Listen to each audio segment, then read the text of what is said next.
Welcome to the best panel at the Milken Institute 2017 London Summit, Which Way for Emerging Markets in 2018.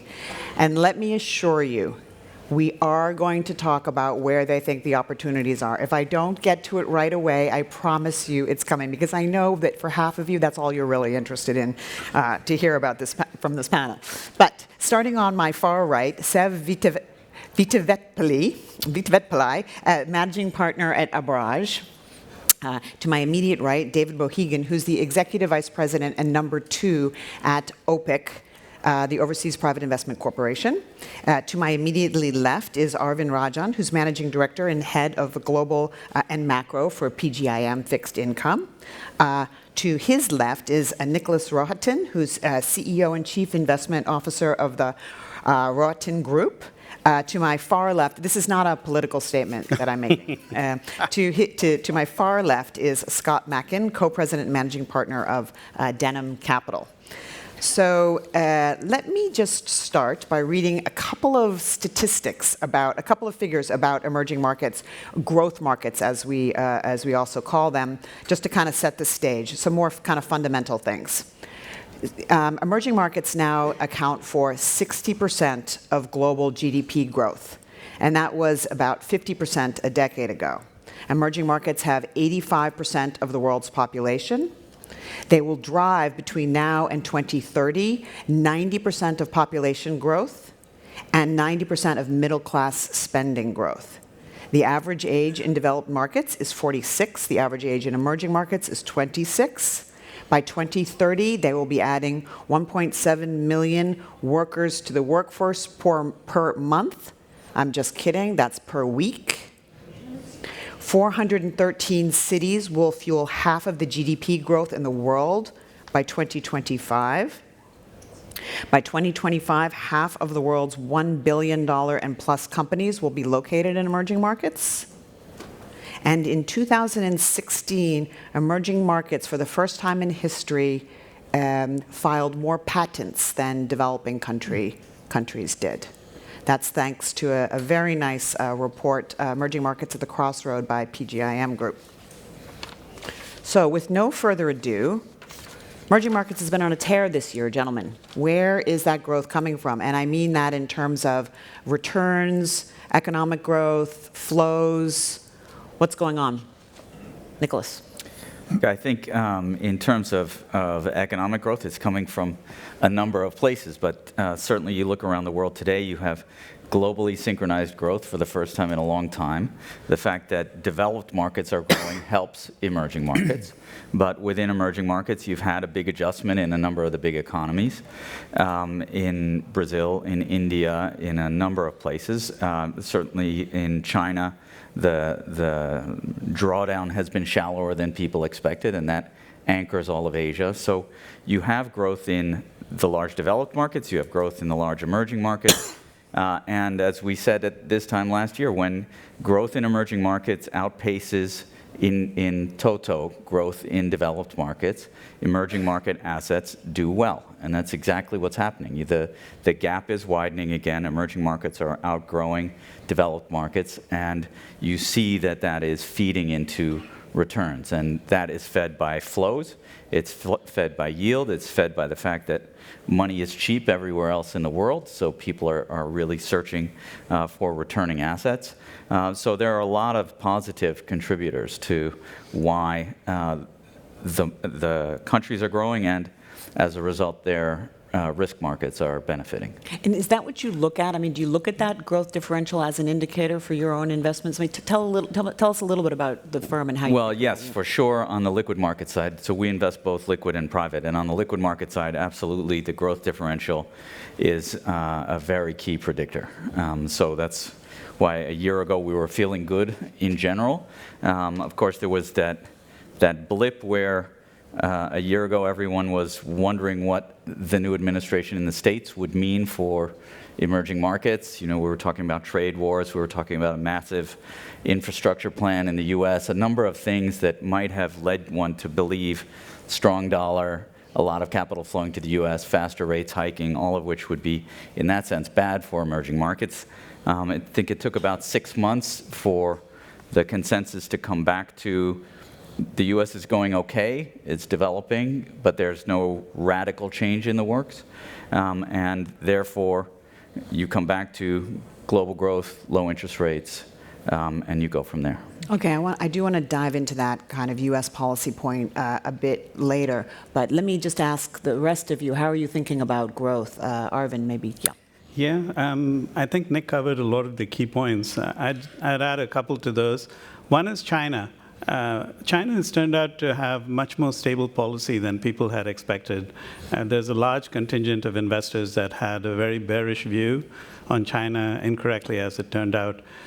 The policy continuity there, the willingness to adopt a relatively go-slow approach to the long-term restructuring of difficult SOE debt has led to greater continuity in terms of demand for the underlying commodities and materials that had been supplied by a number of EM economies, thereby leading to a stabilization of commodity prices and consequently a stabilization of those economies in terms of capital, which had flown out in the course of the previous 3 years until early 2016 and is now reversed. I'd also add one other thing, which is that we actually have falling inflation in a number of emerging countries, which for the debt markets, which I operate in, is quite important. We had rate cuts in places like Brazil, Russia, South Africa, Colombia, and others. So there's actually been a stabilization in terms of inflation and inflation expectations. Lastly, and I don't think that this is a point that's as well appreciated as it should be, in developed countries, debt is now trading at either negative yields or extremely low real yields. And political and policy uncertainty is probably not diminished very much, even though volatility has gone down a lot. So investors perhaps feel that when it comes to fixed income markets, there's just not a lot of bargains to be had in developed space and are turning increasingly to EM again. Let me press you on China for a minute, because there are a couple of questions hanging out there about China over the last couple of years. A hard landing on commodities. Would they make the adjustment from investment-led growth to kind of consumption-led growth? The credit cycle, and are those no longer issues anymore? Or? All of those are major issues. What I was referring to is how China has handled those issues. So I think that, for example, the very high multiple of debt to GDP hides a certain amount of non-functioning debt that no longer is additive to growth, that's focused on the old China, the SOEs and the, let's build the bridge, let's build the railroads, let's build buildings. That aspect of China. And they have gradually de-emphasized that, but not at a pace that satisfies those of us that are used to a more radical US-style restructuring of bad assets. And this gradual approach means that they are aware of the problem, they are addressing the problem by embracing the SOEs rather than cutting them loose and forcing them to restructure. And that process, which has accompanied a consolidation of political power in the center through the plenary session that just concluded, and a renewed emphasis on structural reforms that are carried out over a decade as opposed to over a year or 6 months, has led to a stabilization in China. And let me just keep with the main question, but does anybody have an agreement or disagreement on the China point before I move on? Okay, wow, all right. Tell us a little bit about Abraj, and then how you kind of think about EM opportunity and where the growth is coming from. So Abraj manages about 11 billion, and our focus is the growth markets or the emerging markets in growth capital. That's our DNA, and that's what we've been doing for the last 2 decades. EM for us is a simple boxes that we would look into. For example, China for us is not a proxy to the rest of the emerging market. China for us is that it behaves differently. There's nothing we could take from there to our markets from the perspective of how it behaves. But nevertheless, China remains a very important market from the perspective of capital raising and exits to companies because they are very active investors or acquiring companies in our markets. The macro data that we earlier on mentioned, growth, 60% growth has come from these markets, urbanization is taking place, middle class is growing, median age is very low relative to other markets. Africa was 19 last year, this is 18. So there's a different dynamics playing there. The question is that how do you convert those numbers to real return, end of the day, because that's the conversion that has to happen. That gap of how you take those data, investing in, at the micro level, companies that benefit from those growth, and then turning that into real return. We think the micro side is far more important than the macro. Not discrediting the macro, those are good points to say. So Nigeria, which is growing at 5-6% year on year for the last 10 odd years. But if you take Lagos, it's growing twice as fast or 3 times faster as a city. Within Lagos, then you look at the subsectors. Now, if you take automobile on the lower end, the scooters and the bicycles, those are growing even faster. So breaking those things down one by one and getting to the bottom and trying to figure out where the real growth is taking place, and what we refer as emerging sectors. They're not new sectors. These are sectors that are exploding at that point of the GDP per capita in that city, not the country, city. So for us, city is where we focus on our investments. Another metric I'll give you that you may be aware of, which is if you take Nigeria as a whole, if you take the literacy rate in the north, is far lower than the south. Hence why you don't have great activities in the north. If you take Kenya, the literacy rate is quite high. Hence you see a lot more activities in Kenya as a whole from a business activity perspective, and Kenya is a consumption-driven economy, whereas Nigeria is a commodity-driven economy. They are very different. Hence, certain sectors in certain markets will work better, in the other it won't. So that's the granular level. And you've provided the perfect segue to Scott. Scott, is power important for emerging market growth in your view? Kinda. So we see the business in a way that's really quite similar to the way Sev and Abraj see it, although we're focused on predominantly renewable power and other sources of clean power. And I think if I were to voice what Sev said in a different way, what is going under the radar here is that less of these economies are being driven by what the commodity price is. So it's not just another proxy for commodity price going up and down, and more of it's being driven by real stories of growth in every single field possible. And you are getting consumer economies that are driving, and when you have 85% of the population, as you said, that's a lot. We think about macro in the sense of FX, because that's the one thing. You can work really hard, you can do a great job, you can get growth, and FX can have a negative impact on you. The good thing about being in private equity is that you don't have to exit at any particular point, so it gives you more time to play that out. We in power, we're pretty fortuitous there, because about 75% of what we do, we can contract long-term revenue arrangements in US dollar or euro, and that's helpful. And then we only go elsewhere where there's some sort of implicit hedge, which typically tends to be 100% linkage to local inflation. But to get to your specific question, so if you're now talking about the micro, if you want to have manufacturing facilities, if you want to have healthcare, if you want to have education, if you want to have service, if you want to have people able to build and sustain themselves in homes, you need power. And the confluent thing that's happened here is amazing, and that is what's happened to renewable power.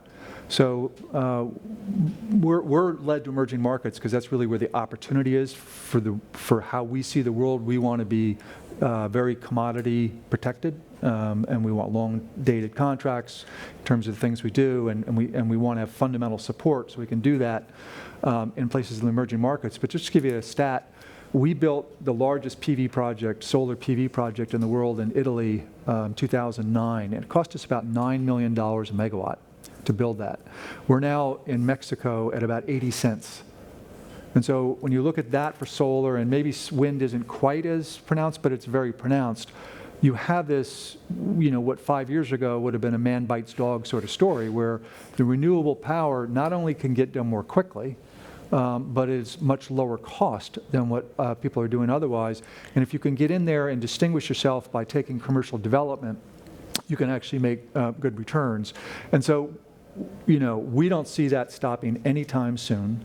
The per capita electricity usage in emerging markets pales by comparison to what we have in the developed markets right now. And with all that population growth, it's just going to keep on getting outstripped and outstripped. It won't catch up in my lifetime. I'm sorry, I don't know what man bites dog story actually means. So people said, particularly in the developed markets, you won't have renewables unless they're subsidized. And it became a big political controversy in the United States.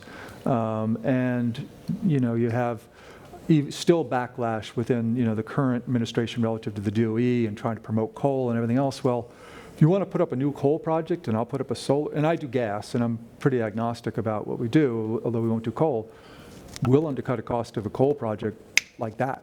Mm-hmm. And 5 years ago, nobody could have said that. I see. So it's really turned that world on its head. I see.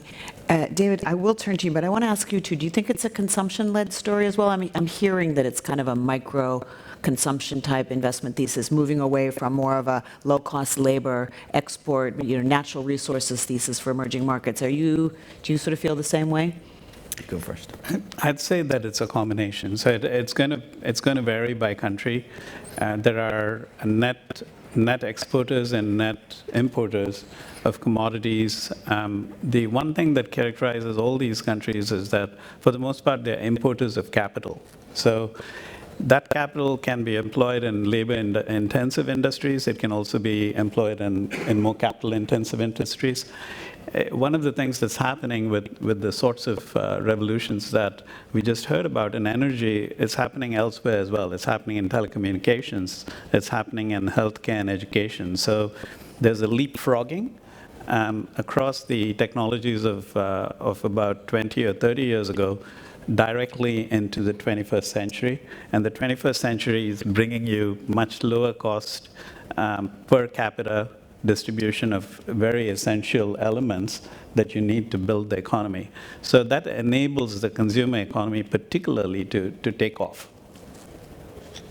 Look, I think I just want to pick up on something both Scott and Sev said, which is this combination of top-down and bottom-up. And I think, the tricky part is that, in fact, in emerging markets, I think you do need both. The macro elements, for sure, FX, but also interest rate cycles, inflation cycles. There are a number of things that absolutely play into the potential attractiveness or lack thereof of private investing or of looking at one sector versus another.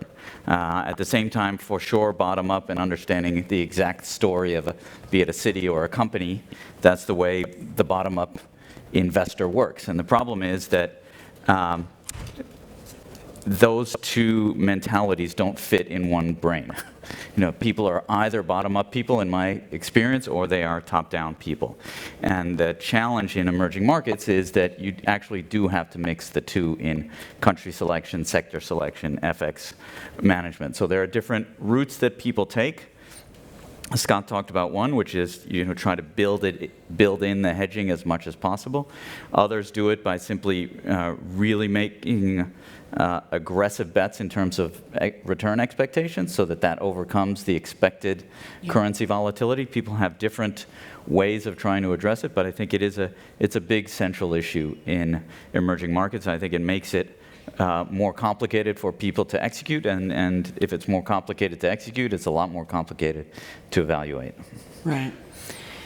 I do want to say before we go forward that if the five of you spend the entire hour agreeing with each other, I'm going to be very irritated because you're going to be ruining my panel.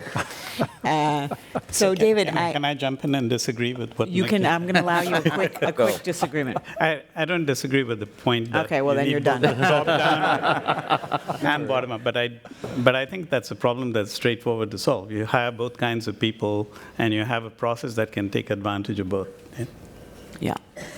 David, I want to hear your views on these same questions, but first I think, can you just tell us a little bit about OPIC and kind of what is your mandate? And you are obviously not 100% returns driven, but you do have to keep yourself going as an independent organization, and so you can't sort of lose money. So tell us about kind of the mandate and how you think about the world, and then kind of talk about how you see EM as well. Great.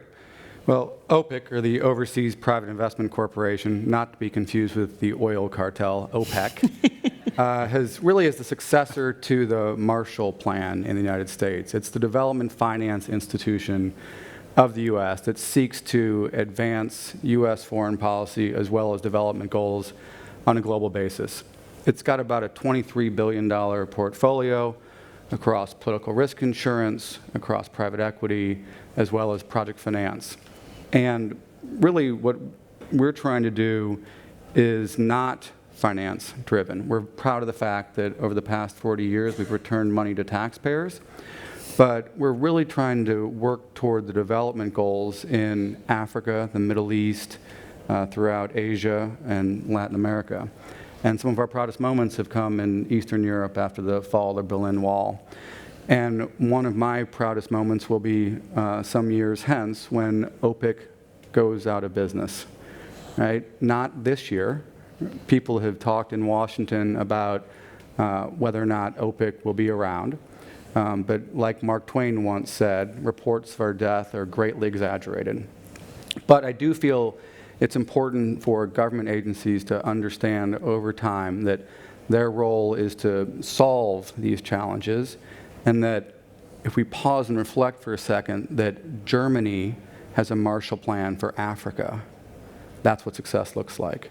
So I think that's OPIC's role in the world, is to work to catalyze capital to solve these development goals, and we'll be working toward that. Okay, and what about sort of regionally, and how are you thinking kind of about emerging markets? And you're, of course, not trying not to cherry pick, but you're supporting. Correct.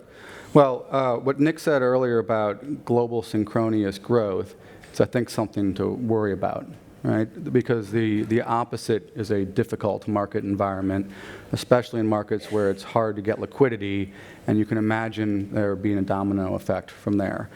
And when OPIC invests in project finance as well as funds and political risk insurance, it's doing it over a series of decades. One of the places where we're truly additional in emerging and really frontier markets is offering longer tenors. So we talked earlier about inflation risk or currency risk. We need to think across those cycles as well as business cycles and political risk to the tune of 10 or more years.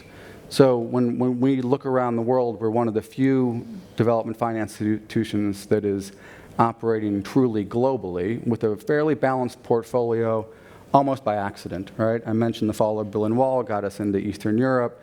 The Asian crisis had us deeper into Asia, certainly working in Latin America more recently, and Africa as part of the Obama administration's push, gives us a broadly diversified portfolio across emerging markets. And I think with our partners, board members from the State Department, the Treasury Department, USTR, gives us unique reach and insight into these markets. I think that's a nice segue into kind of LP flows. We've had 100 billion, by some estimates, flows into emerging markets this year. How much of that is really smart EM money, and how much of it is kind of crossover type money that will, come back out just as rapidly as it went in? I mean, we have had 22 billion, I think, in private equity, private credit flows in the first half of the year, which has broken all records of a 6-month period. So how do you, the long-term fundamentals are probably very positive for emerging markets, but are we going to see a lot of volatility on the way, or what do you think? Well, on the private equity side, the good thing about that is that you've got a lockup. And typically what's happening is... Nothing better than a lockup. Well, I could think of a few things, but it's pretty good. Taxpayers? Yeah, no pref hurdle on carry, things like that. But how, in my experience, LPs think about this is what are they getting out? Because they, in essence, they don't view this as a 10-year hold because they know their dollars are going to get drawn over time, and they measure you on how much of their dollars you're already returning as you're still drawing money. So if you think about that, if you've got a downdraft in a year or two, that'll affect people who are in the cycle of coming in to get new money. But the people who put all those dollars in this year, they're not, whatever impacts are going to be felt 3, 4, 5 years from now in terms of the returns they're getting, how much liquidity they get, so that they can then turn around and reinvest those dollars in the same thing. So it builds in a sort of a stabilizing force for private equity. Do you agree with that? I'll disagree a little bit. All right. Just to help you out. Thank you. Appreciate that. Flows in emerging markets have always been pro-cyclical. That has not changed. I don't see it changing. I think you could probably make the argument about a lot of other markets as well.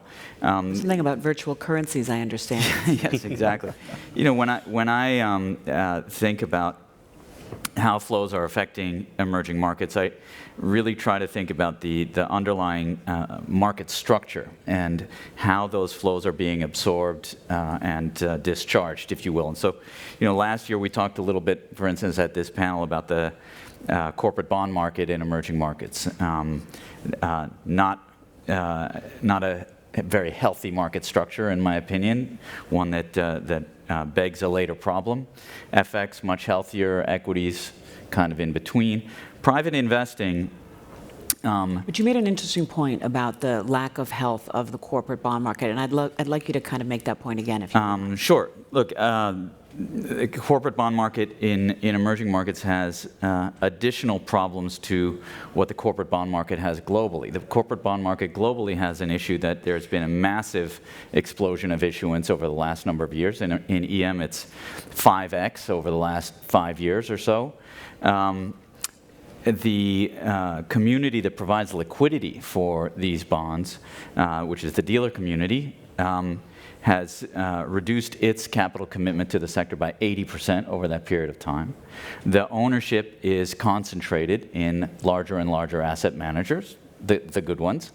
And remember that in emerging markets, you have a dollar exposure in a lot of these corporate bonds, not to mention an interest rate exposure. So, the perfect storm is the dollar goes up, interest rates go up, the big managers try to push out their positions through a keyhole, and there's no capital there to support the liquidity of the marketplace. That's the issue that's waiting there.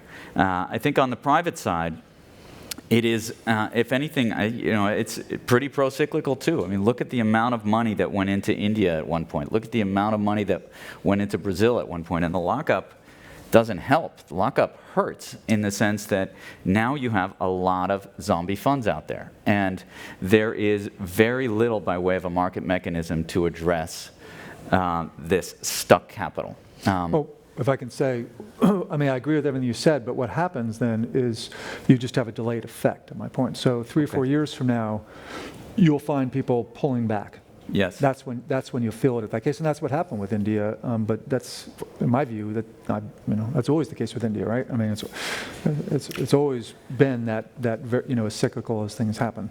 Yeah, but it is damaging to the real economy, because then people will look at Brazil today, and even though you can argue they've kind of stabilized policy and they're kind of moving in the right direction, very few people are going to put new private equity in Brazil right now. Maybe in the power sector they will, or 1 or 2 others, because there's so much stuck capital in these positions. So it delays the revival, I think, by a good 1, 2, 3 years. And in developed markets, you are now seeing a market structure evolve through the advent of the secondary market firms, where when you have a problem with a private equity fund, you can recycle it and restrike it, essentially. But you can't really do that in emerging markets. But I agree with you, and we're talking big numbers here, but I personally think that when you are talking about illiquid lockup capital that's following macro trends, they don't belong together.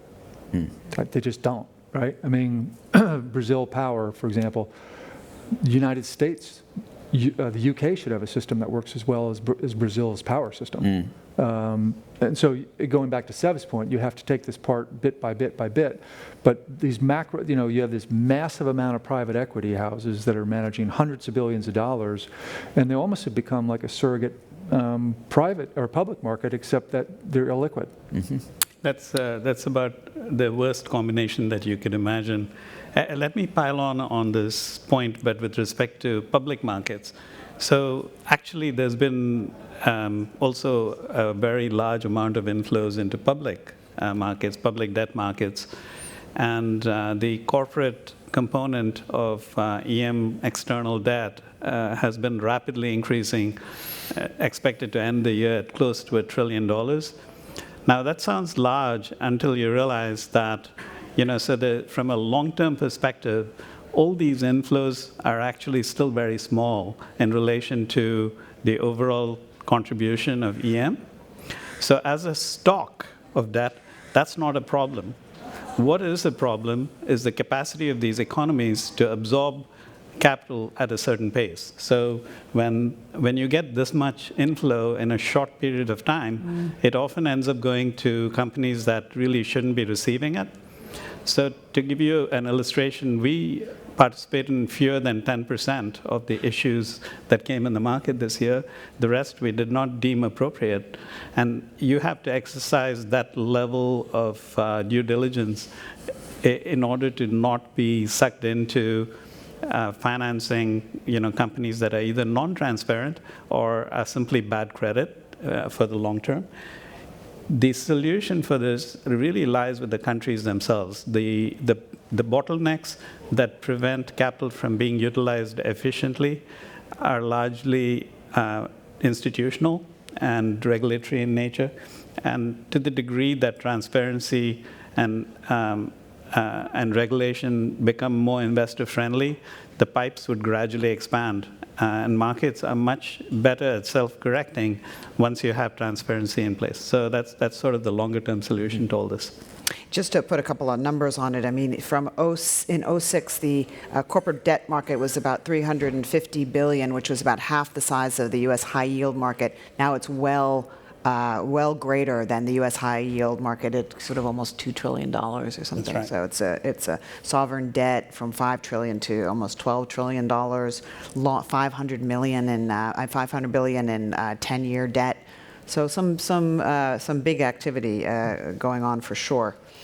But it's, again, I want to go back to the long-term point, which is that you actually need these capital inflows. You just need them deployed more appropriately. You need more than these capital inflows, because if EM is producing, let's say, 60% on a PPP basis, call it a third to be conservative on a nominal basis in terms of global growth, and that translates to several $1 trillion of added GDP per year. So what is the additional capital flow that's required to support that? So it's very substantial. And right now you have a debt to GDP ratio in EM, which has gone up somewhat alarmingly in the last few years, but it's way behind what it is appropriately in the developed world. Most of it is funded through domestic capital and domestic savings, domestic institutions, and a lot of those institutions need a lot of work.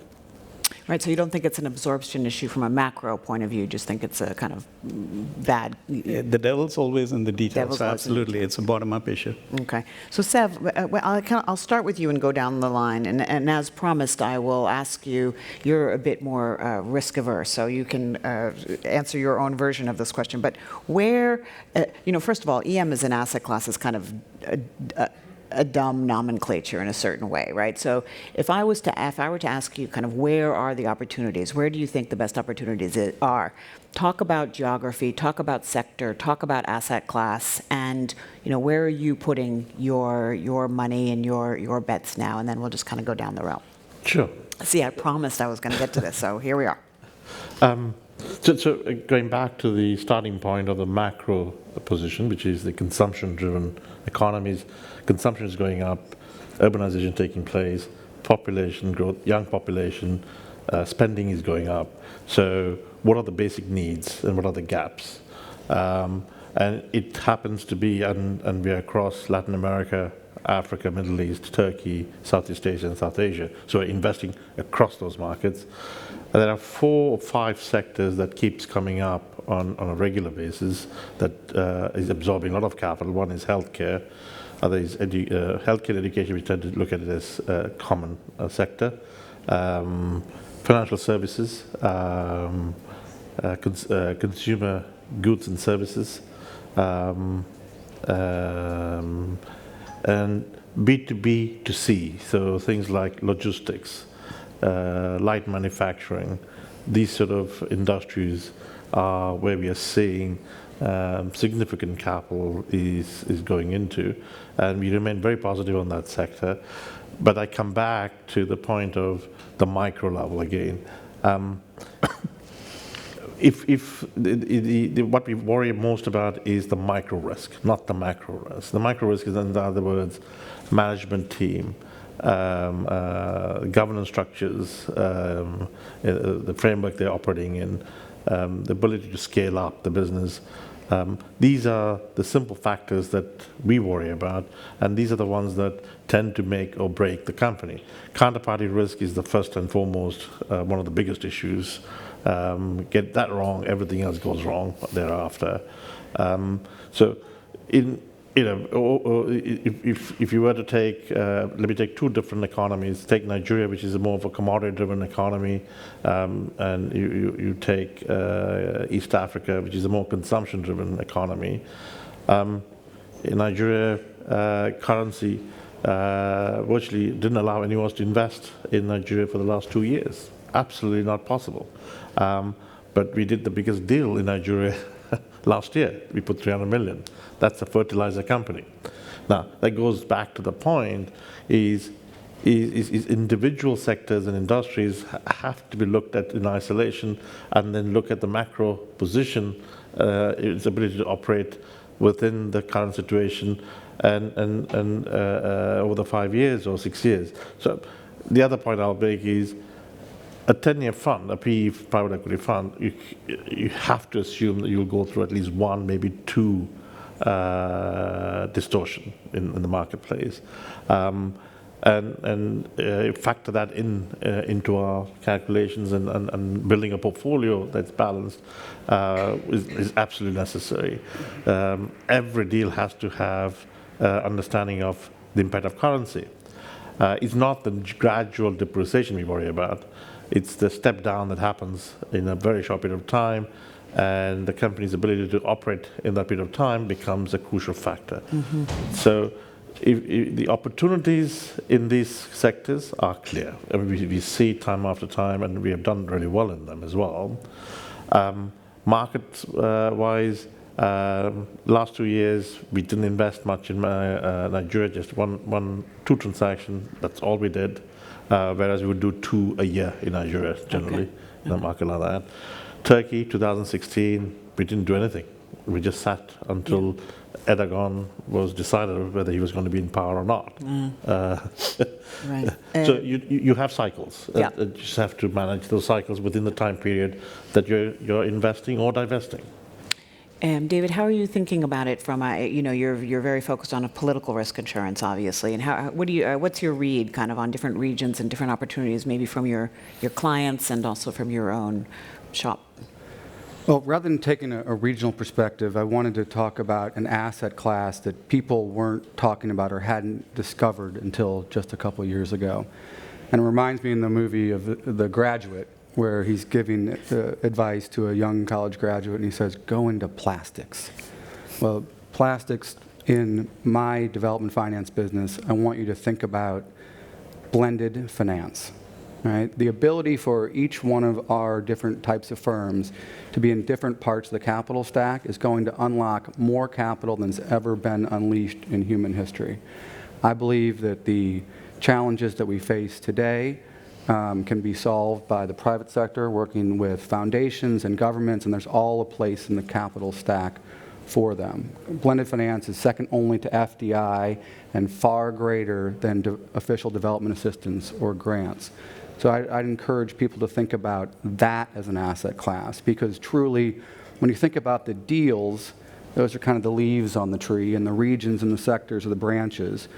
But if we in this room can help catalyze more capital into solving these problems together, regardless of what asset class we're in, I think that's how we get to the trillions of dollars we need to be able to solve the problems ahead of us. Okay, I want to go down for opportunities, but first I want to pause on this. Is he catalytic or is he crowding out? I mean, how are the DFIs really, what are they doing in the EM space? So not because OPIC's in 2 and probably 3 of my Okay, deals right discount now. everything now. I'm going to say that, no, honestly, even if David were not on the panel, OPIC is providing additionality. We're building a large gas-fired project in Ghana today. We wouldn't do that deal if OPIC wasn't providing political risk insurance, reinsurance. So, because we know what happens if there's a default there, that the U.S. government sits down across from the government and tells them, you got to pony up. We've seen it happen.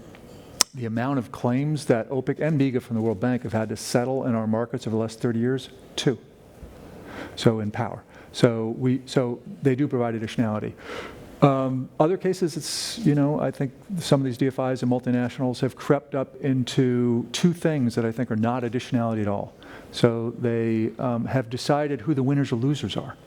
All of a sudden, it's not a creative space where people can come in and do projects. You now have to deal with the World Bank or IFC sitting there to determine who can win and who can lose on an arbitrary basis. And then who the winner is going to be using their financing. I don't understand why government funds are being used for that. And then they'll invest in entities that aren't, where it isn't really necessary to invest in, so no additionality.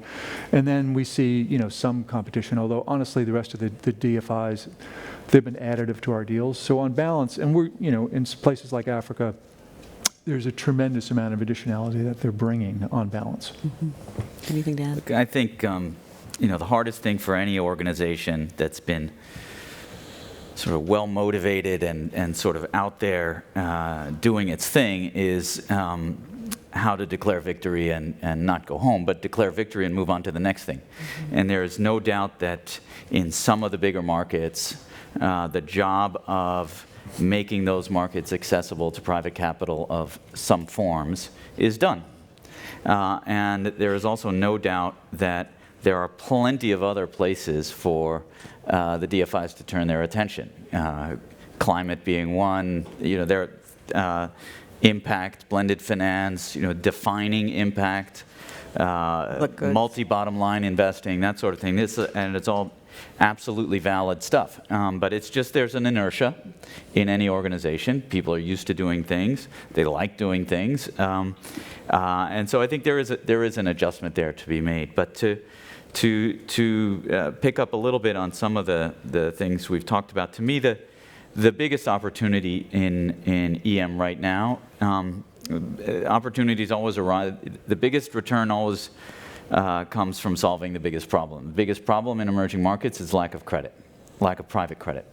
You look at credit penetration in developing countries around the world, especially Latin America, I would say, but elsewhere, the numbers are half to a quarter of what they are in developed markets. And it is in some part because the banks have pulled back, because banks globally have had their own issues. So in terms of sort of igniting growth, developing a private credit culture and marketplace, I think is really important. It is, to my money, and I'm not advertising because we don't do practically any of it, it is a much better risk-return proposition than private equity in emerging markets.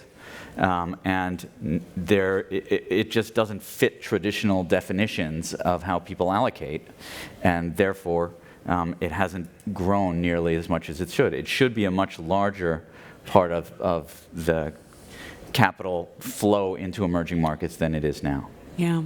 Okay, how about within things that you do within the private equity and public equity space? Where are you seeing the biggest opportunity? Look, I think, so I would touch on one other thing, which is in public equities, non-BRIC emerging market equities, simply for lack of correlation. You look at EM equities broadly, with the BRICS in it, it's 70% correlated on an intra-country basis. Mm-hmm. Therefore, you invest in some global EM equity fund, that manager does not have that much ability to pick winners and avoid losers. Obviously, they have a lot of liquidity because they're in the big markets. You go outside of the BRICS, intra-country correlation is 35%. So you have a much greater ability to pick winners and avoid losers. So I would just touch on that one. Yeah. Arvind, where are you thinking? So I have a lot of thoughts crowding my mind right now because of all the earlier discussions. I'll try to be coherent. I was going to say that, first of all, EM as an asset class, although it's clearly in many ways inappropriate given the huge diversity of countries, 60 or 70 countries with decent capital markets, debt, both local and external, corporate markets, etc., it's still the only thing we have. The problem is that even now, even with all of these countries, you really have one-size-fits-all solutions to echo Nick's point about public equities, and that's simply not appropriate. So in debt markets, for example, half of the EM index is investment grade, roughly. The other half is not. And people who are risk averse in debt markets really want safety of principal above all else. And emerging markets is something that's neither fish nor fowl. It doesn't fit their profile, and neither does it fit the profile of people looking for really high yields. And I think at this point, you've got enough of a differentiation, enough diversity within each class to develop debt indices that cater to the investment grade and non-investment grade universe, just to take one example. I also think that when it comes to the longer term allocation of capital, that the opportunity set varies a lot by asset class. People lump EM debt, for example, which is what I trade, into a single bucket, whereas actually you've got at least 4 different risk dimensions to it. You have sovereign credit, you have corporate credit, you have local currency, and you have local rates. Yeah. And each of those has very different opportunities. I could tell you which countries are like for each, for example, right? So I think there's different alpha and beta opportunities within EM, to create the kind of segregated capital inflows. These are not correlated. So if you start to think about how finance has evolved over the last 10 years for EM, currencies have become essentially the safety valve for most countries, because countries have realized that they can deal with the slight additional inflationary pressures that come from devaluing their currency, but that it puts them in a much better competitive position for the next cycle. And it took 2 or 3 cycles after the Asian financial crisis for people to realize that. And now that they've realized it, they're utilizing it to a great degree of benefit. And the most recent downturns in commodities were a perfect illustration of that, where currencies like the ruble and the Brazilian real depreciated tremendously during the course of that commodity drop without suffering essentially much in terms of adverse consequences for the countries. Now, investors had a horrendous time with those markets, and that's confused them. So they are now staying away from local currency bonds because they think that the same thing is going to happen again. In fact, those currencies taken in aggregate are somewhat cheap on a real effective basis, unlikely to do as poorly going forward. Okay, all right. Scott. Well, I'm nowhere near as bright as probably anybody on this panel relative to the FX considerations, which is one of the reasons we are somewhat paranoid about it. If I could be indifferent to that, I would, and if I weren't slated to what we do, I do think Nick's correct that I see it, the private debt market, particularly through Africa, I see it firsthand. And I think you could make a private equity play out of it, actually, because you could build that up as a pure growth business and take that over. But as a manager, I'd want to raise as much local currency to do that as I possibly could, because again, I'm paranoid about FX. So talking for where we put our dollars, we could go anywhere. I mean, we've come out of a U.S., although I'm based in London, we've come out of a U.S.-based energy fund. Most people doing what we do have done it in the United States. We have experience there, we've done it in Europe. So what we are doing is kind of going exactly where we think the right opportunity set is for our skill set. All right, now, our skill set is energy and power specific, and so what we've done, a lot of people take emerging markets and either as a fund or with management, you put somebody in India, you put somebody in Africa, you put somebody and you tell them, come back with your best deals. We don't feel comfortable with that approach. I'm not saying it's the wrong approach, but for us and our skill set, it's much better to take a highly stylized discipline, a recipe book, and say, there's a variety of things that we want for us to invest. And it's a long list of recipe items. Let's put management teams on the ground and back them in the regions where we think we can get that, and then let's see what sifts to the top. So in our last fund, we got heavily weighted in Brazil, which has done very well for us in power, and we'll be heavily weighted in Africa, which will do well. We got less heavily weighted in Mexico, Chile, which got overcompeted. We stayed clear of India for a variety of reasons, and I'm comfortable with that.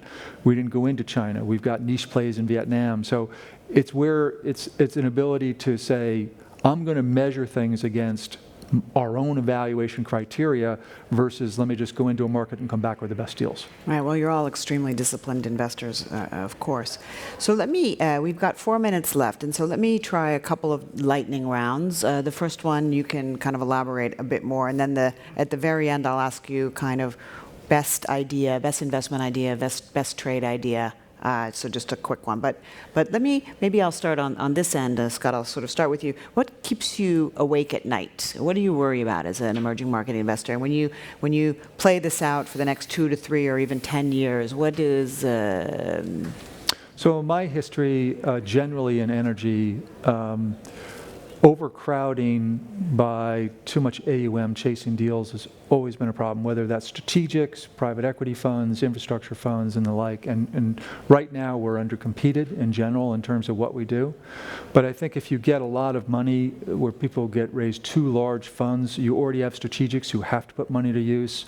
You get a certain lack of discipline, and that can kind of move the market sideways for a little bit in different places. Okay.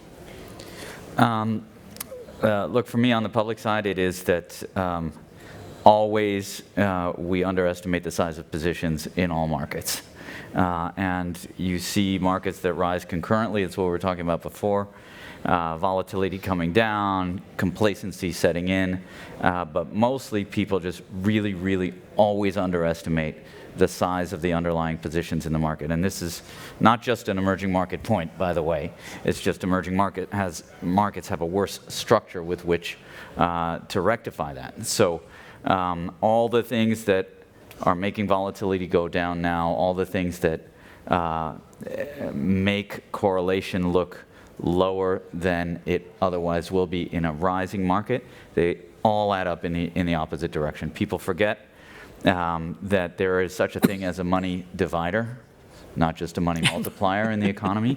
And that's usually in the form of derivatives and in the form of leverage. So it happens. Yeah. And it can be much more severe. And then you layer on top of that some of the market structure issues. Okay, yep.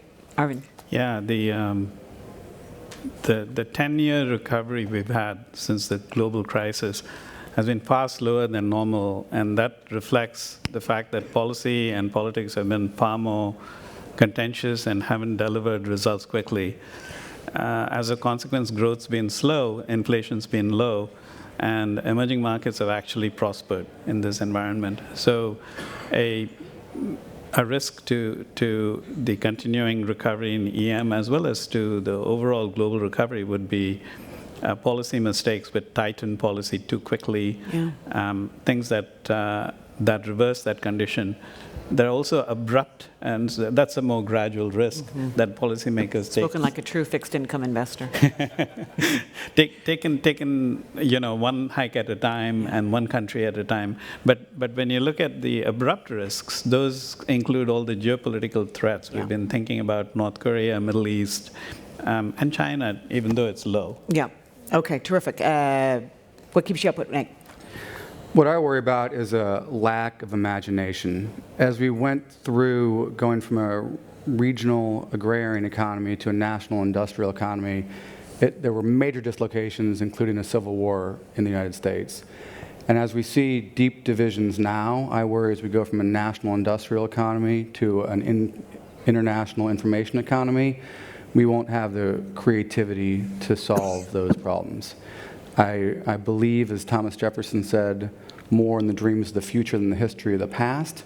But I think that it's going to take people in this room and people in governments to come together to solve the problems of the 21st century.